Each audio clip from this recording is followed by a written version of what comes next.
55 years after the unjustified overthrow of the Nkrumah government, the problems of Africa continue to multiply.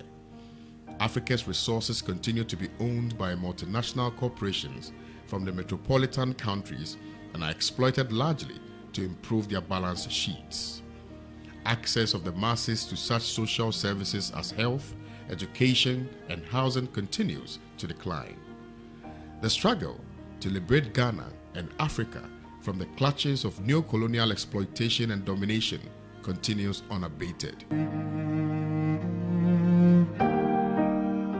The plot to overthrow the Nkrumah government was probably hatched long before independence.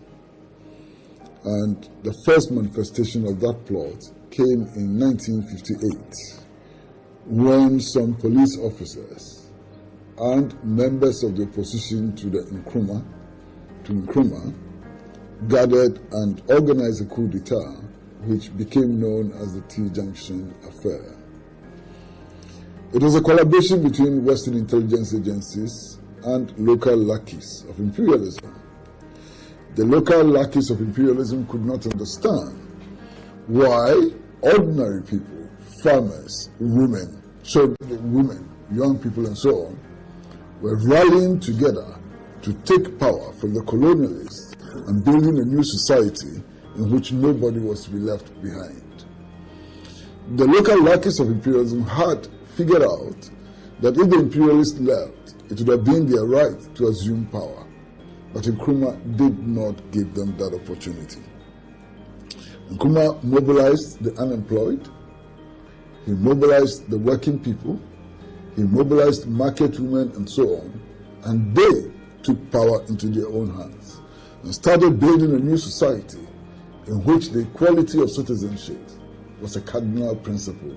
They could not stand for that. The imperialist powers, on the other hand, were also very deeply worried about the example that Ghana was showing. Ghana was deliberately delinking its national economy from the colonial metropolis, and the colonialists could not accept that.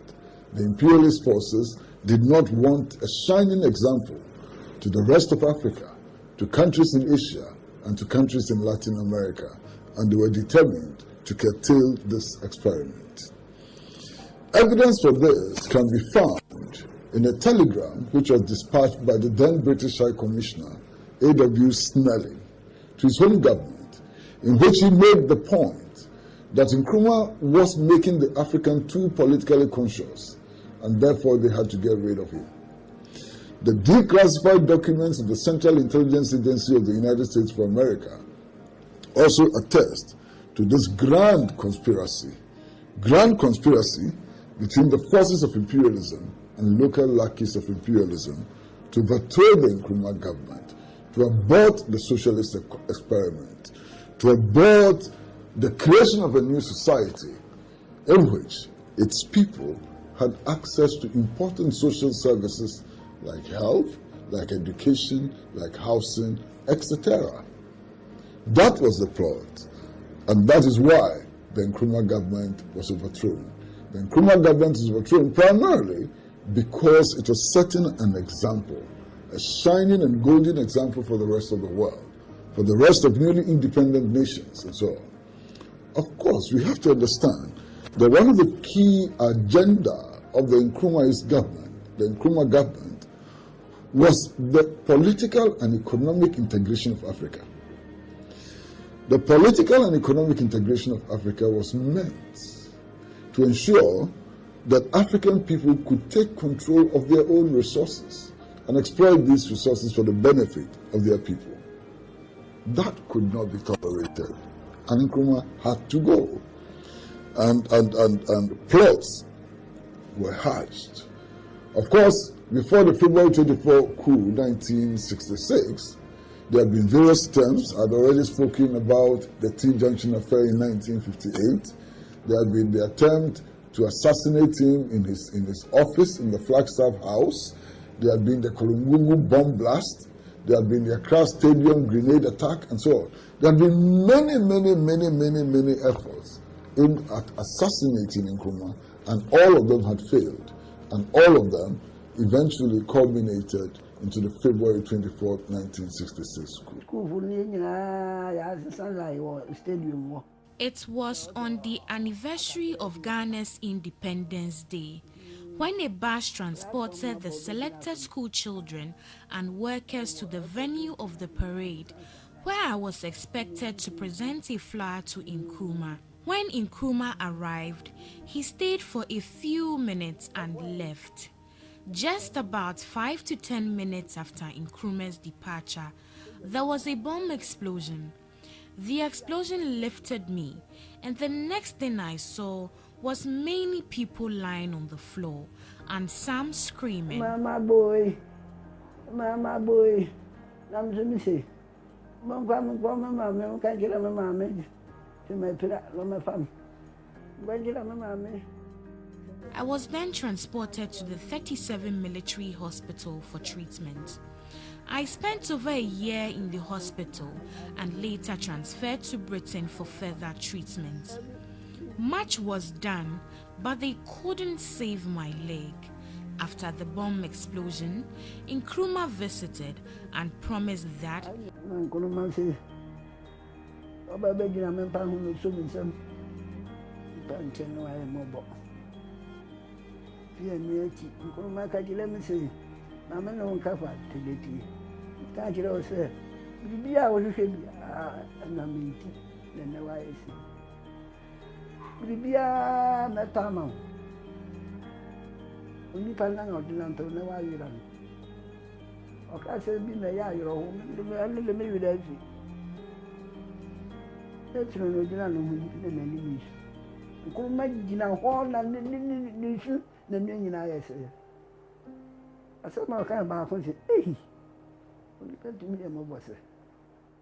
But unfortunately, he was overthrown and the compensation never came.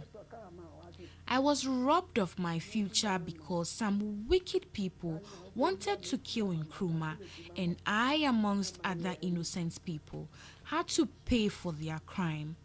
Apart from Ignatius Kutuwe Champong, no government has ever come to my aid, and I still suffer the pain inflicted on me by the bad people who wanted to overthrow Nkrumah at all cost.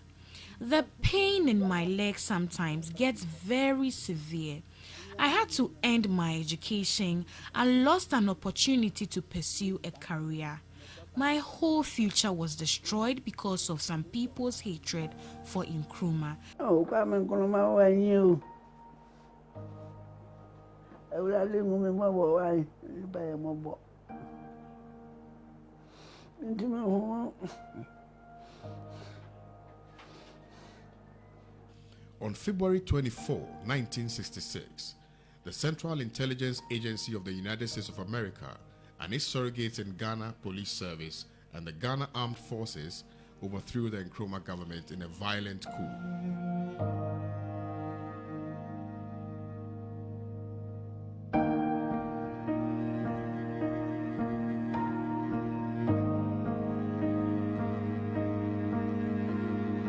Well, about 20 years ago, the Socialist Forum of Ghana decided to designate February 24th every year as Ghana's Day of Shame. This was deliberately done to enable young people, to enable the people of Africa and Ghana to understand the circumstances leading to the overthrow of the Nkrumah government and to learn important lessons from the betrayal of the African people by the opposition to Nkrumah. This is also meant to draw attention to the rapacious nature of imperialism. This was meant also to draw attention to the exploitative nature of imperialism. And this was meant to draw attention to the fact that imperialism will stop at nothing in order to achieve its objectives. It has used blockade, such as the blockade against Cuba. It has used assassinations, such as the assassination of Patrice Lumumba and Salvador Allende.